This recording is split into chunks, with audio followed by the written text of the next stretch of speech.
All right, we are about to start the last ever appearance of the Oakland A's in San Francisco, unless they both meet in the World Series.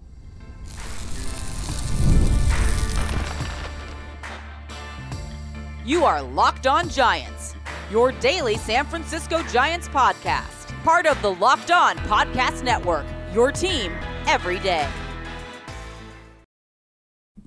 Hello, A's fans and Giants fans, and welcome to a Locked On A's, Locked On Giants crossover episode. This is part of the Locked On Podcast Network, where it's your team every day. This is the daily podcast where we follow either the Oakland A's or the San Francisco Giants all year long. And this episode is brought to you by PrizePicks, the easiest and most exciting way to play daily fantasy sports.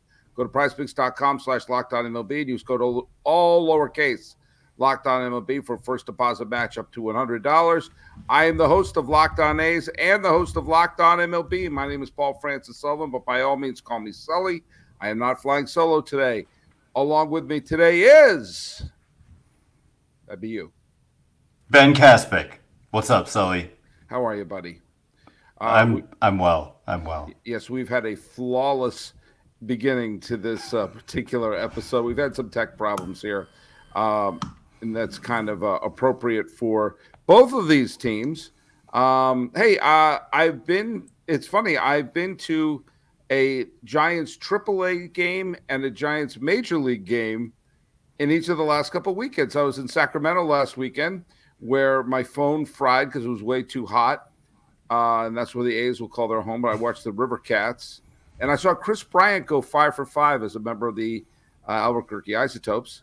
And this weekend, I took my cousin, Brendan, to his first ever game at Oracle Park. And we saw the Giants defeat the Colorado Rockies. So I've been following the Major League and Minor League Giants and the Major League and Minor League Rockies all over Northern California. Oracle Park was much, much nicer. How you doing, man? I'm doing well. I mean, this season for the Giants, I don't know when the last time we talked. I'm sure it was before the season. I'm pretty sure. And it's been a roller coaster. And the game you were at was just the latest edition of that, where they were riding really low coming into that series, and then they swept a 4-game series, including a scheduled doubleheader on Saturday. And the trade deadline is going to be the day that this episode comes out, and so and the Giants are in this position where they're not clearly out of it and they're not clearly in it, which seems to be kind of a recurring theme year in and year out. And so it'll be very interesting to see what they do.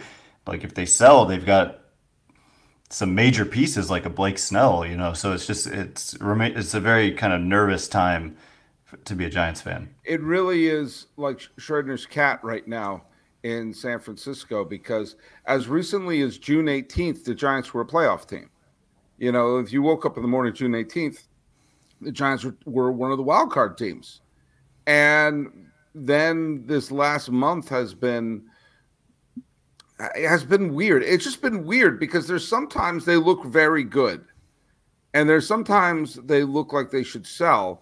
But there's one thing we've learned is that the wild card picture in the National League is so, it was much more bonkers a couple of weeks ago, but it's still, as of this recording, there are 1, 2, 3, 4, 5, 6 teams all within 3 games of the loss column for all 3 wild card spots. And the Giants are kind of a good weekend away from jumping into that crew and a bad weekend away from falling totally out of it. And it's a horrible place to be when you could either improve your team for 2025 and beyond, or make a run for 2024 and hope it's Operation Arizona Diamondbacks. Exactly. And and sweeping the 4-game series put them in that position where they're right on the cusp, and so if you had lost 3 out of 4, you'd kind of be in an obvious sell position, right? Especially if Blake Snell had done what he did, which was strike out 15 Rockies in 6 innings, Amazing. which is Amazing. like the fifth time in history that anyone's ever had that many strikeouts through 6 innings. He was just untouchable at 30 swings and misses, which is the most in baseball by anyone this year. And again, in 6 innings. And so anyway, I mean, yeah, they're just 2 games under 500. It has been a weird season. This is a year in which I would say, have the most talented roster they've had in a while. And yet, even like I was looking back, even 2019, 2022, 2023, they had a better record at this point in time than they have now. And certainly the 2019 team wasn't as good as this team, in my opinion. They've got young guys doing good things. You know, Elliot Ramos is having a breakout season. Tyler Fitzgerald is like doing Barry Bonds things right now with home runs, and Patrick Bailey has emerged as a really, really, really good player, and Logan Webb is a really good young pitcher, and Blake Snell is doing what he just did. So it's like they should be better, Sully, than 2 games under 500, in my opinion. And Kyle Harrison's pitched well, and they have 2 recovering Cy Young Award winners because Robbie Ray threw all those no-hit innings in his first start back. But here's one reason why Giant fans are trembling and are really nervous, because the A's are coming to town. That's right. The A's, who have won 14 games in July. The A's, who have a winning record for the first time in a month in 2 seasons. The A's, who seem to be able to homer at will. The A's, who say maybe we'll keep Brent Rooker because all he does is hit home runs. The A's, who have Lawrence Butler. The A's, who say no Mason Miller, no problem, provided we play the Angels. But that's actually not fair because they won series against Houston. They won a series against Philadelphia. They are the traveling all-stars and spoiler kings. And what a glorious thing it would be for bitter, jaded A's fans to know in their final season they have a chance to put the nail in the Giants' coffin. Are you at all nervous about catching the A's? Not when they won, I think, total in the month of June, and they went like 2 weeks without a lead in a single inning, to now they're saying bring it on. Yeah, I mean, I think I was somewhat close, not closely. I was glancing at the box scores from yesterday, or the scores in real time yesterday, and they had a pretty significant lead, right? And then they lost the game. Yeah. And so I was happy to see that because the A's, I did take notice, were playing extremely well. I'm aware of what Lawrence Butler is doing. I'm aware of how incredible of a season Brent Rooker is having. And so, yeah, it was like, well, okay, the Giants, they got to win games. And you look at the A's and, you know, coming into the season and even a month ago, you're like, well, you circle that as like, okay, you get greedy and you win both of those games. And then, of course, they're playing their best baseball when they come in. And so, yeah, I definitely was aware of that. But to see them have a tough loss yesterday and then to look at their record at home, which is almost 500, 1 under, versus on the road, 18-37. I'm sure that's turned around. Like you said, I think that series in Philadelphia was on the road when they hit that like 8 homers in one game or whatever. And they just took 3 out of 4 in Anaheim as well. Oh, so they were going for a 4-game sweep there? They were going for a 4-game sweep at the end. Yeah. So okay, yeah, but to me, you know, I'm a homer, of course. I'm a Giants fan, and I you know, a tough loss like that for a team that's 20 games under 500, you know, it could possibly put a little dose of reality into them, and we'll see. Giants, they've got some good. Like I said, I mean, they got Robbie Ray, like you mentioned, 5 no-hit innings against the Dodgers going in game 1 here. And in game 2, Logan Webb. And so versus Ross Stripling and then JP Sears. And so if you look at the pitching matchups, it's advantaged Giants big time in both of those games, I would say. All right. Well, look, when we come back, we're going to talk a little bit about this series and what it means, not just for the standings, but these two teams all together and their relationship. Hey, let's talk a little bit about our friends at Supply House. Get supplies from the site that's made for skilled trades, supplyhouse.com. Supplyhouse.com is the reliable way to order plumbing, HVAC, and electrical products online. Their easy-to-use website is packed with helpful resources and the latest product info to help you get the job done right. Shop a complete inventory of over 200,000 parts from over 400 top brands and get your order delivered right to your door with fast shipping from coast to coast. Need help with an order? Get expert support and industry-leading service from the friendliest folks in the business. Talk to a real person every time. Pros in the skill trade can get a competitive edge or join SupplyHouse.com's free Trade Master program. Every Trade Master gets access to a dedicated phone line, free shipping, and discounts on every order. Join the thousands of trade pros already benefiting from their free membership at SupplyHouse.com/TM and order plumbing, HVAC, and electrical supplies from anywhere with just a few clicks at SupplyHouse.com. Supplyhouse.com. Hey, what is your hub for all of your sports news? Where do you go for the best news, the best takes, the best updates? Make the switch to Locked On Sports Today, a free 24/7 sports streaming channel program for you every day to bring you the biggest stories in all sports. Locked On Sports Today brings you can't miss analysis, opinions, and news, streaming 24/7 on the YouTubes and the free Amazon Fire TV channel app, part of the Locked On podcast, where it's your team every day. All right, Ben Kaspick of Locked On Giants. This is what you think of the team and whatever you think of any part of Giants A's, that this is going to be the last time the Oakland A's come into San Francisco, unless there's a wild Joe Biden dropping out of the race, sort of out of nowhere event, like the mayor recall says, "No, we struck a new deal." I mean, the move to San Francisco is just going to be a calamity and a disaster. But what are your thoughts? As you know, the Bay will soon belong exclusively to the Giants.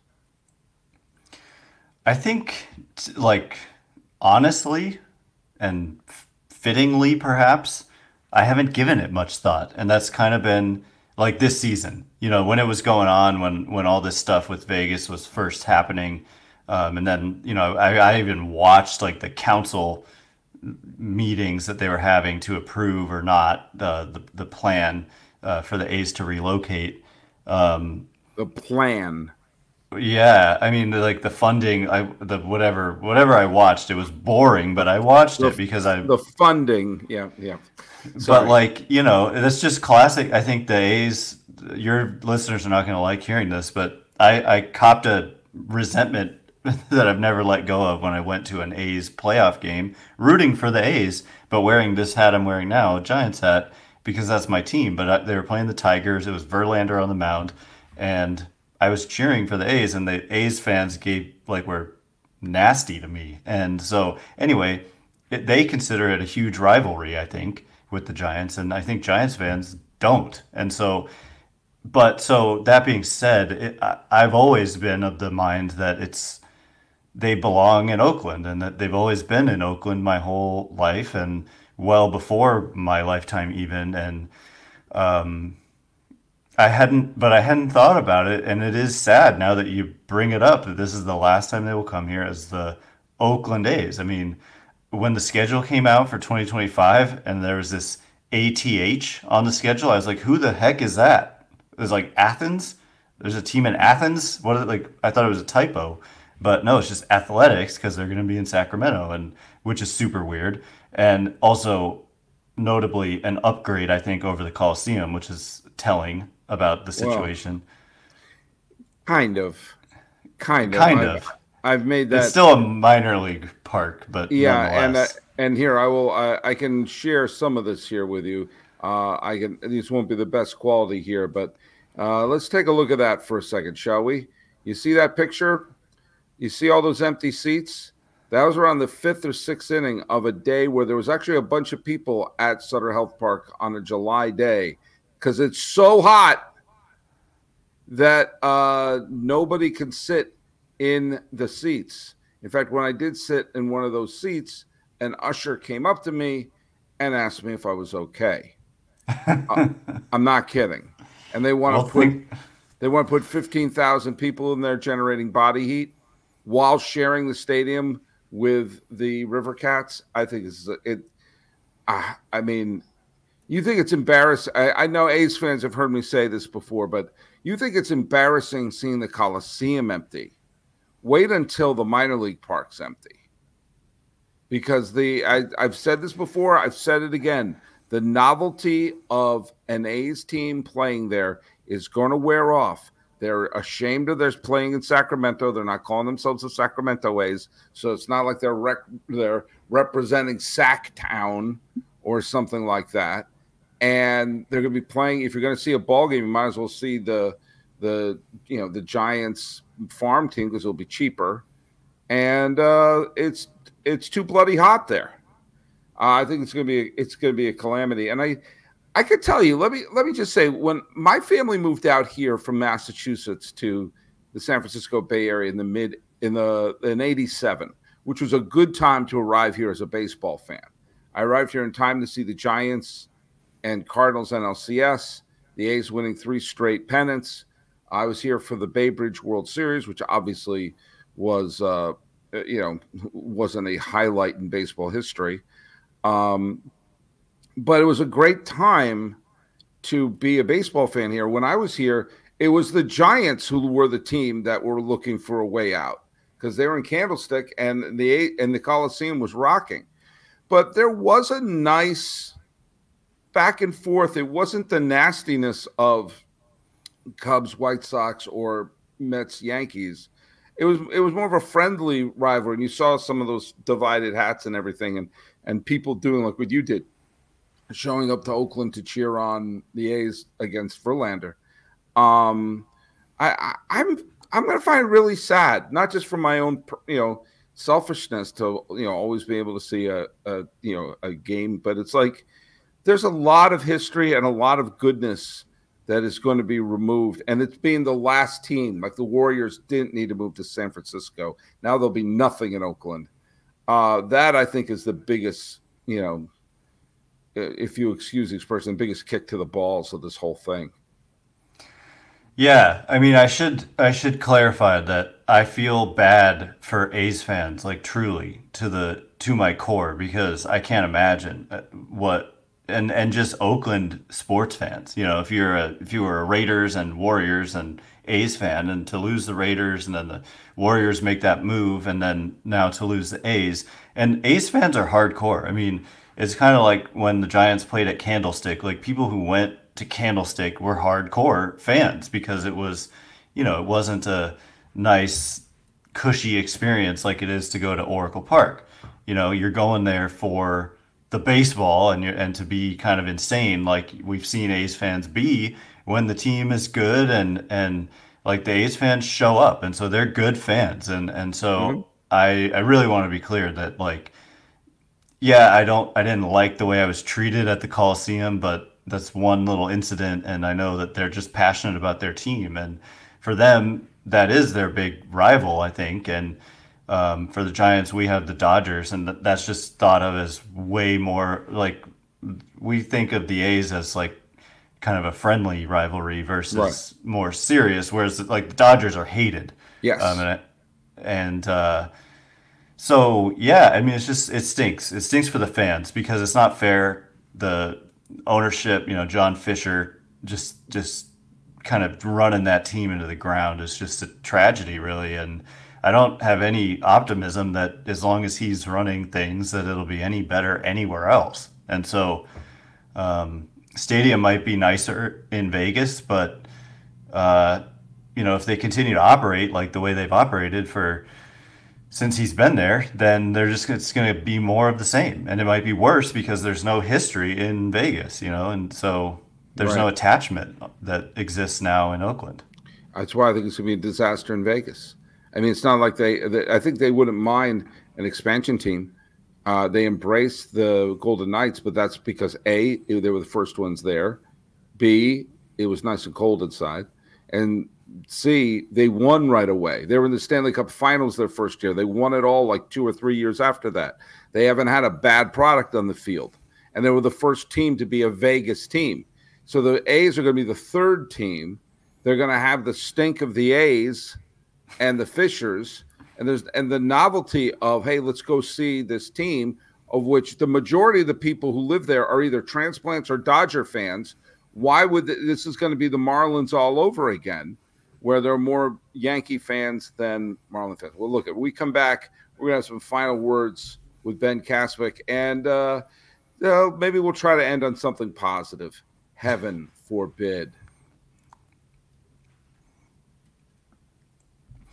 This episode of Locked On A's and Locked On Giants is brought to you in part by Prize Picks. Prize Picks is America's #1 daily fantasy sports app with over 5 million active members, Sully, myself very much included. It's the easiest and most exciting way to play daily fantasy sports. Unlike on other apps, on Prize Picks, it's just you against the numbers. All you have to do is pick more or less on 2 to 6 player stat projections and watch the winnings roll in like I do.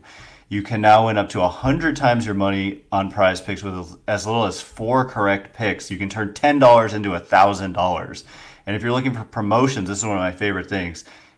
Prize Picks has you covered every week, from lowering select player stat projections on Tuesdays to help your lineup hit. Like Paul Skeens, they lowered it from 7.5 strikeouts to 5.5, and so I took more on that, and I hit on that because of that.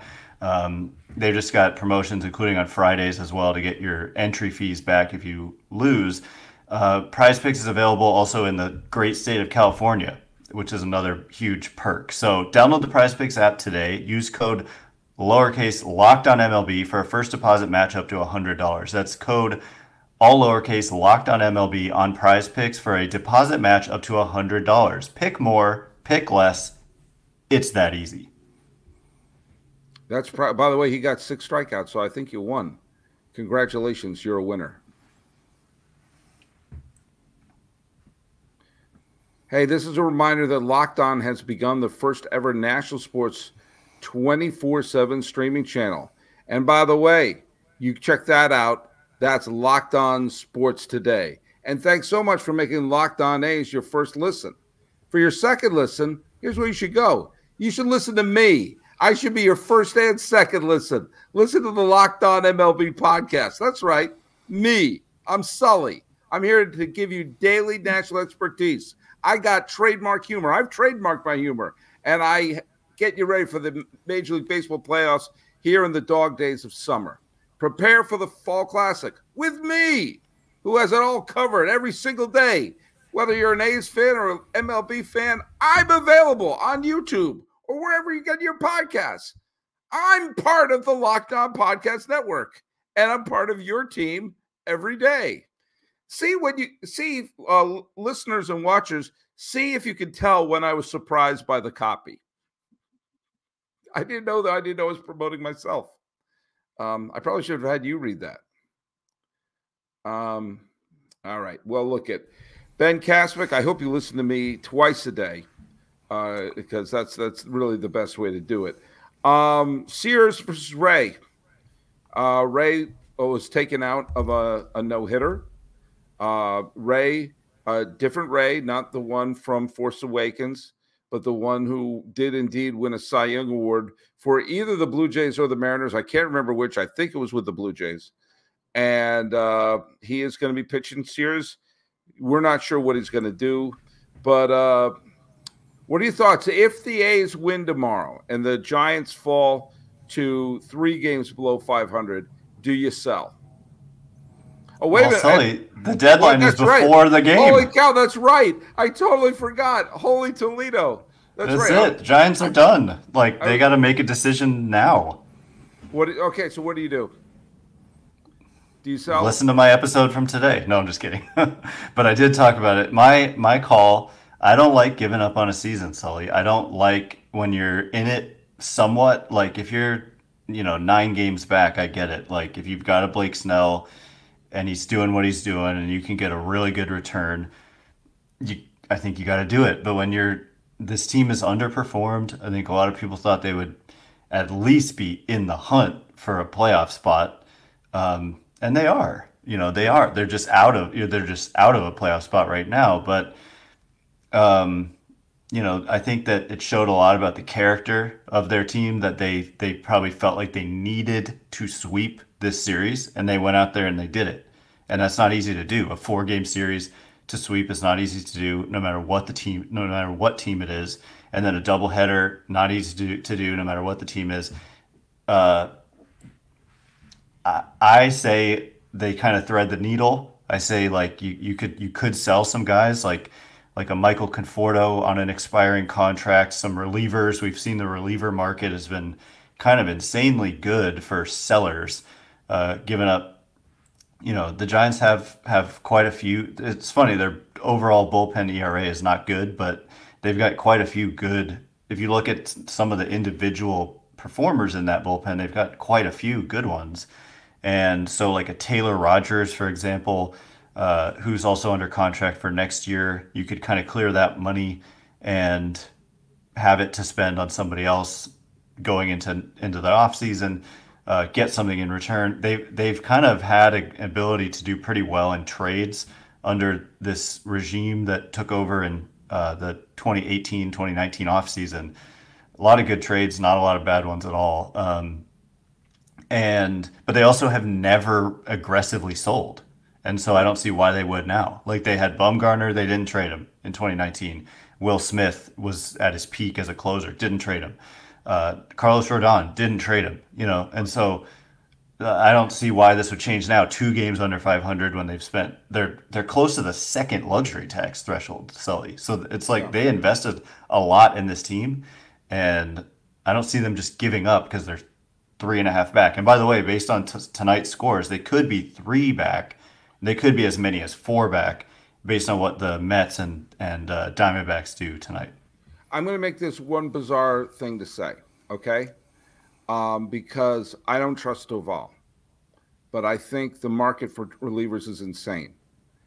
I think the Giants should get involved with a 3-team trade. Basically, trade Doval, some other team throws in Prosser, kind of like turns into something where, because they need another bat. They need another hitter in that lineup. And I think that if they could trade Doval and to one of the teams that desperately need another reliever, that team sends. I would see what you can get. I would see if you can get an impact hitter. Anything less than a real impact hitter, I would say no. And I don't know who would be at this point. Chaz Chisholm was one that I thought would be interesting. Not that I think he's a great player, but he's one of those spark plug players I think this offense desperately needs. But he went to New York. Reacquiring Jock Peterson, I would kick the tires on that because I just don't like, Soler had a great game the other day, but I was against Rockies pitching. No one's going to cry if they stick another really good bat into this lineup. And if they could get something for Doval, I would not mind. He just strikes me as a guy who's a high save total, but is not necessarily having a terrific season.